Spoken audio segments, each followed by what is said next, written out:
Okay, I have a question for you. How many people use the word grocery? Seems that this is a new word, one that our president-select is very unfamiliar with. I mean, the word grocery. I'm David Thompson. It's December 13th, 2024, heading to Christmas. Take a look at my tree. Thank you for joining me. So Donald Trump, the president-select, went on an interview, and it was a tough one for him. He struggled. And he went on, and the question came up about the economy. And Donald, in true form, said this, and I quote, "I won on groceries." Groceries. It's a very simple word. Groceries. Like almost you know who uses the word. Well, Donald, I do. Well, my wife does. My daughter does. My son does. His wife does. My son-in-law does. My brother does. Most of my family do. Most of the people in the town of Cannonsburg do. Most of the people in this state do. And I can pretty much imagine that most of the country does, Donald. We all use the word grocery. Yep. I mean, corn and peas and fruit, we use it. And he says, when you buy apples, when you buy bacon, when you buy eggs, they would double and triple the grocery prices in very short periods of time. And I won the election on that. Okay. I had mentioned that people voted for the president based on the price of eggs. It's something everybody should do. Everybody's doing it now. Vote for your president based on the price of eggs. You've got to be kidding me, okay? Now, Trump's campaign was very heavy on grocery prices. Joe Biden tripled, quadrupled the prices of bacon and eggs and apples. It was bad. And he was going to lower those prices. Lower them. I'm going to lower those prices. Elect me. He said it 1,000 times. And now he said it again, that he won the election on grocery prices. There's that word again. I can't believe I've used the word grocery more times now than I did in my entire life. Grocery. What's going on here? Wow, groceries. So, now, all of a sudden, 5 weeks. 1, 2, 3, 4, 5 weeks after the election. He's not just sure about what he said before the election. It's been changing a lot. And I know people got mad at me because I brought this to the forefront. They hate me for it. I'm getting those looks. You know the ones. Communist. Anyway, he said he can't guarantee that his tariffs won't raise prices. I'll do you one better, Donald. The trade war you've just started is going to raise prices. And the trade war has started.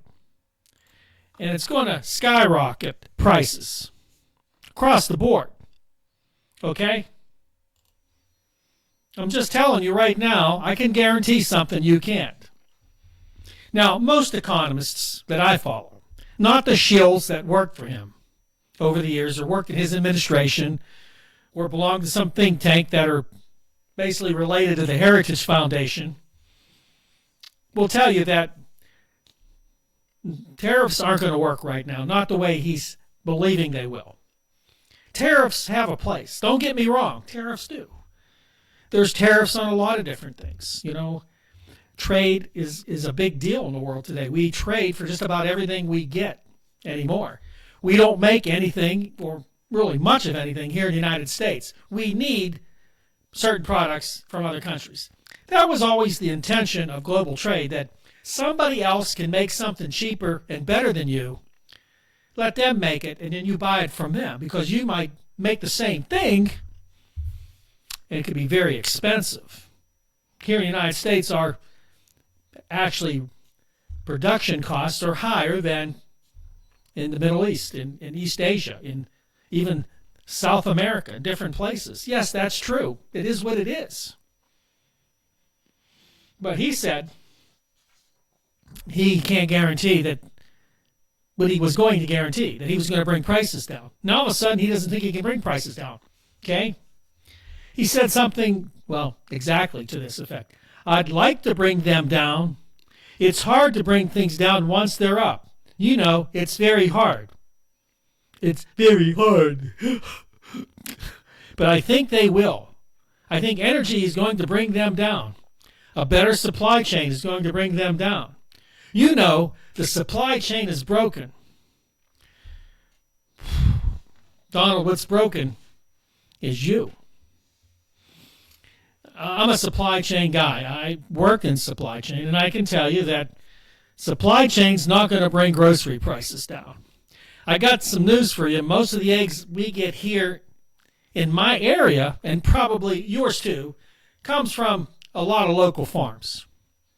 Now, eggs do get moved around, but for the most part, there are farms in the area that do produce eggs. Milk's the same thing. We have a couple of dairies here that produce milk.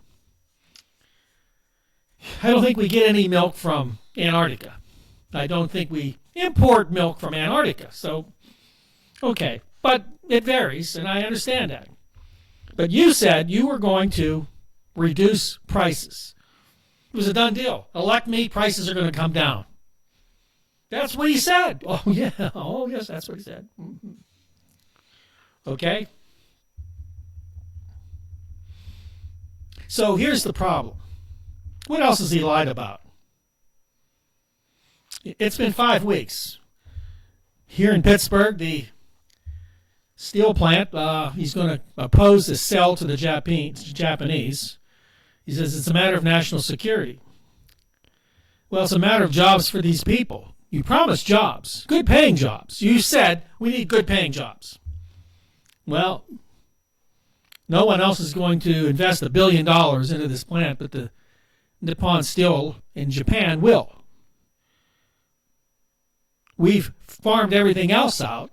Do you think overnight you're going to build a steel industry in 4 years or less? The complexities of supply chain, of building infrastructure, of building massive companies here to produce cell phones and everything else you think you're going to build is an undertaking that's not going to happen here. Not anytime soon. Okay? It's just cheaper for Apple, for instance, to build them in Asia. You want to add $300 onto a cell phone? Build it here. But you still need $1 billion investment to build the infrastructure. And you need employees. Last time I checked, we can't get employees to work at the local McDonald's, let alone a chip manufacturing plant or a cell phone plant where you have to do this all day. Our people can't even sit behind a Starbucks counter without running around, let alone sit 8 hours doing continuous labor, monotonous duplication of basically hand movements for 8 hours, let alone 12, what they do in other countries. You see, we have to have a realization here. And we believe Donald Trump because he still believes in America of the 1990s. That's where his mind, his little limited mind is. You can get mad at me all you want. You can snub me all you want. Give me side glances all you want. It doesn't stop me from telling you the truth. This is reality today. You can tariff everybody in the world, the BRICS nations. You're going to make sure you use the dollar forever. We're going to guarantee it. We'll threaten you. We'll do whatever it takes. They're laughing. I'm sure they had phone calls going, conference call. Did you hear this guy? He's going to tariff us.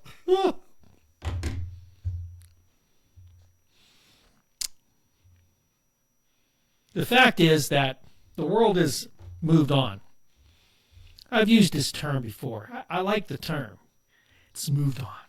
Thank you, Stephen King, because pretty much that particular phrase I'm using is based in his book, The Dark Tower series.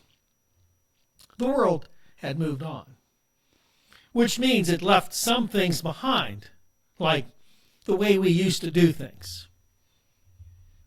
I actually had a gentleman, he's a parent of a friend of mine, that told me that one way to solve all the problems in the world is just bomb everybody. Bomb them. Blow them up. Blow them up. And in a way, the mentality of Donald Trump is similar to that. Let's just burn it all down and rebuild it. Let's do it our way. We're going to tariff everybody and bring all the manufacturing back here, and everything will be fine. Although he has to understand that what we have today is different than we had 40 years ago.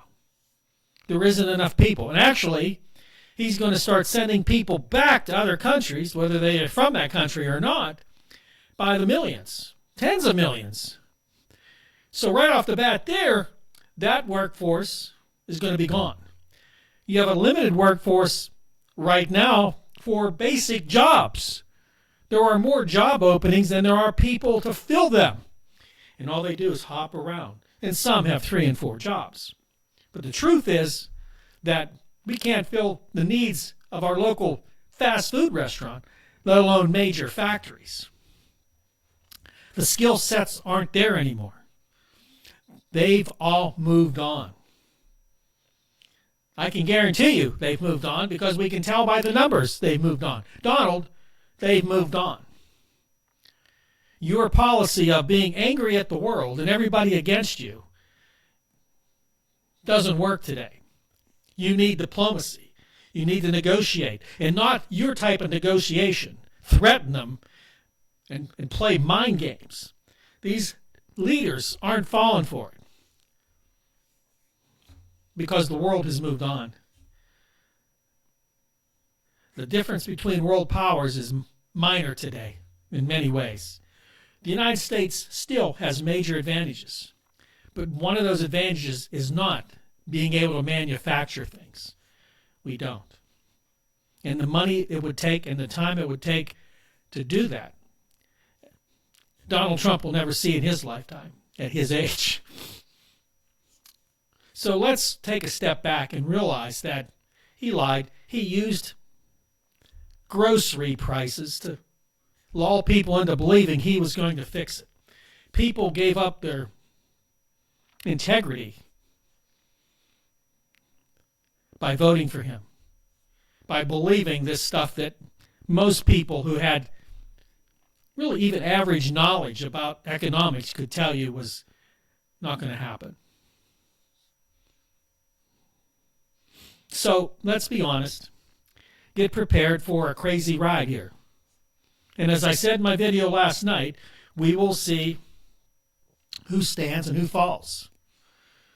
January 20th, January 21st, promises made to start doing the things he told us on the campaign trail, minus the things he now says he can't do.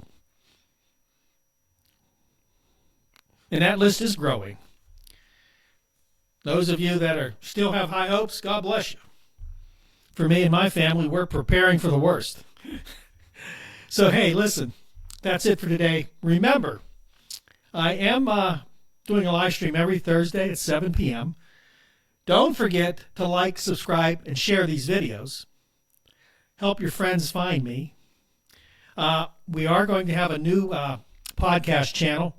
It's going to be called Nights Around the Fire. It's going to be dealing with mysteries around the world, mysteries within towns, weird things, supernatural things. We're going to cover all bases.